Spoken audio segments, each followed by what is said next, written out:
तुम्ही पण दररोज कांदे पोहे खाऊन जर कंटाळले असतील तर ही रेसिपी स्किप न करता शेवटपर्यंत नक्की बघा। रेसिपी नेहमीप्रमाणे अगदी सोपी आणि सरळ आहे।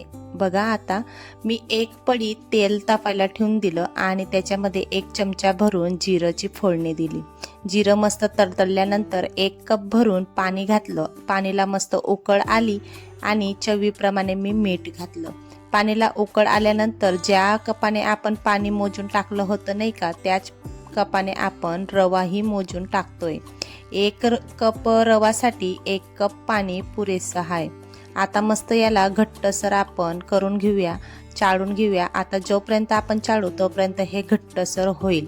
आता बघा, मस्त हा आपला रवा घट्टसर होऊन गेलेला आहे। आता गॅसची फ्लेम बंद करूया आणि हा रवा आपण एका प्लेटमध्ये साईडमध्ये काढून ठेवून देऊया गार होण्यासाठी।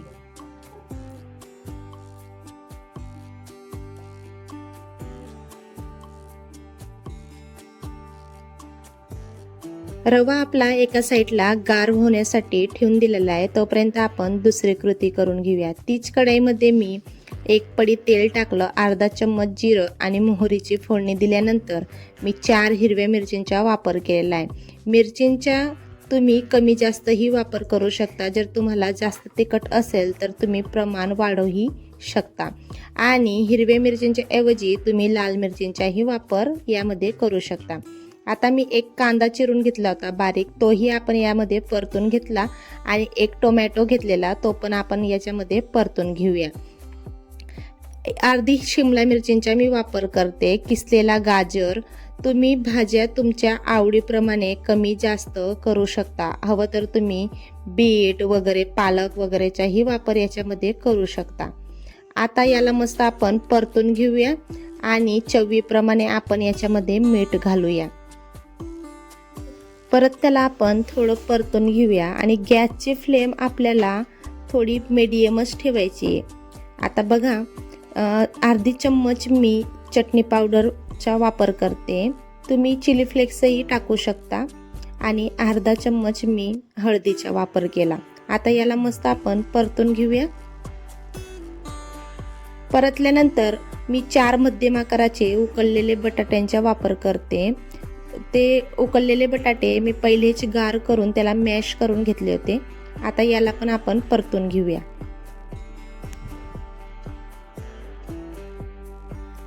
आपले मसाले आणि भाज्या सगळ्या परतून तयार झालेल्या आहेत। बटाटा पण आणि भाज्यांना आपण एकजीव करून तयार करून घेतलेले आहेत। आता गरम मसाला घालून आपण निंबूचा वापर करतोय। निंबू टाकल्याने ही जी स्टफिंग आहे ही मस्त अशी चटपटी बनते। तुम्ही हवं तर आमचूर पावडर किंवा चाट मसालाचा पण वापर करू शकता। आता बघा, आपण याप्रमाणे सगळं मिक्स करून आता याला एकजीव करून घेऊया आणि गॅसची फ्लेम मी बंद करून घेतलेली। आता याला मिक्स केल्यानंतर सगळ्यात शेवटी आपण कोथिंबीर टाकूया। याच्यामध्ये तुम्ही बारीक कट करून कढीपत्ताही घालू शकता। आता मी कोथिंबीर टाकून याला मिक्स करून घेणार आहे। आणि हो, तुम्हाला आत्तापर्यंत मी रेसिपीचं नाव नव्हतं सांगितलेलं। रेसिपी एकदम सोपी आणि सरळ आहे आणि झटपट बनणारी।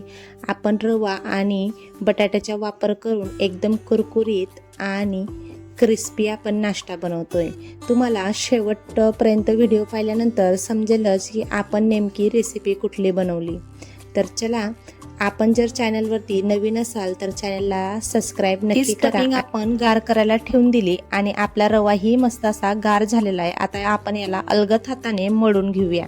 आणि हो, लक्षात ठेवा, रवा जास्त गार नाही आपल्याला करायचा आहे। थोडा कोमट असल्यानेच याला हाताने मळायचं आहे, नाहीतर रवा असा मोकळा होतो आणि डो त्याच्या बांधला जात नाही। जर तुमचा रवा जास्त गार होऊन गेला असेल तर थोडं कोमट पाणी करा आणि त्यात घाला आणि असलं मस्त मऊ सर आपल्याला डो बनवून तयार करून घ्यायचा आहे। बघा, आपण चपातीचं पीठ जसं मळतो त्याप्रमाणे मी हे मस्त मळून घेतलेलं आहे। आता 1 उंडा घेतला आणि त्याला आपण चपाती जसं लाटतो ना त्याप्रमाणे आपण लाटून घेऊया। चपाती लाटत असताना एक गोष्टची काळजी घ्या, कारण चपाती जास्त पातळ आणि जास्त जाडही आपल्याला लाटायची नाही। आपली चपाती मस्त असं लाटून तयार झालेली. आता गल्लासच्या मदतीने आपण याला जशी आपण पुरी बनवतो ना त्याप्रमाणे आपण याला कट करून घेऊया. बघा याप्रमाणे. जर तुमच्याकडे एखादा टिफिन असेल त्या टिफिनच्या आकाराने पण तुम्ही कट करू शकता, पण माझ्याकडे ग्लास होता, मी त्या ग्लासचा वापर करून हे सगळ्या शीट आपण तयार करून घेतलेल्या आहेत. बघा याप्रमाणे आपण सगळ्या तयार करून ठेवून दिलेल्या आहेत. आता आपण जे बटाट्याचे बॅटर बनवून ठेवलं होतं ते पण मस्त असं गार झालेलं आहे. लिंबाच्या आकारा एवढा गोळा घेऊन आता टिक्कीच्या शेपने मी यांना देऊन देणार आहे.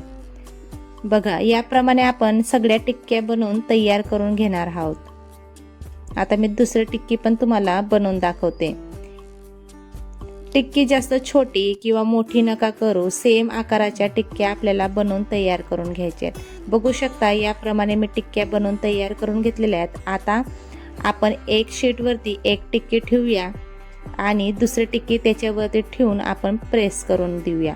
बघा या पद्धतीने आपण हे प्रेस करायचं आणि अलगद हातानेच करायचं. जास्त जोर देऊन या टिक्क्यांना दाबू नका, नाहीतर बटाट्याचे बॅटर साईडमध्ये येईल आणि आपला टिक्कीचा शेप व्यवस्थित येणार नाही. आता मी याचप्रमाणे दुसरी टिक्की पण बनवून दाखवते. मी व्हिडिओमध्ये दाखवते त्याप्रमाणे आपल्याला सगळ्या टिक्क्या बनवून तयार करून घ्यायच्या आहेत.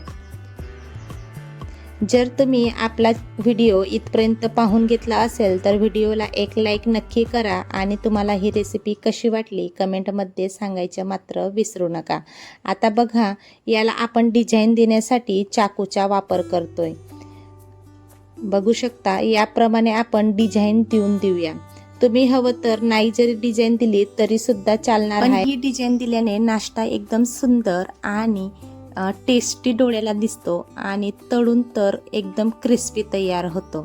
बघा या पद्धतीने आपण सगळ्यांना असाच याच पद्धतीने आकार देऊन देणार आहोत. म्हणजे चाकूच्या मदतीने आपण डिझाईन तयार करून घेणार आहोत. आता मी दुसराही तुम्हाला डिझाईन देऊन दाखवते.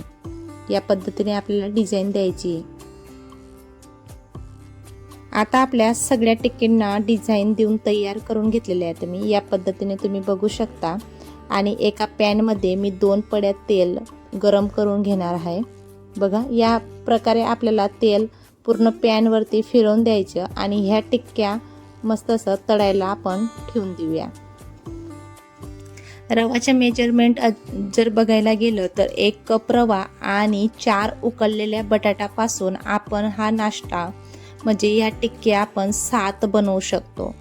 जर तुम्हाला जास्त बनवायचे असेल तर तुम्ही मेजरमेंट जास्त कमी करू शकता.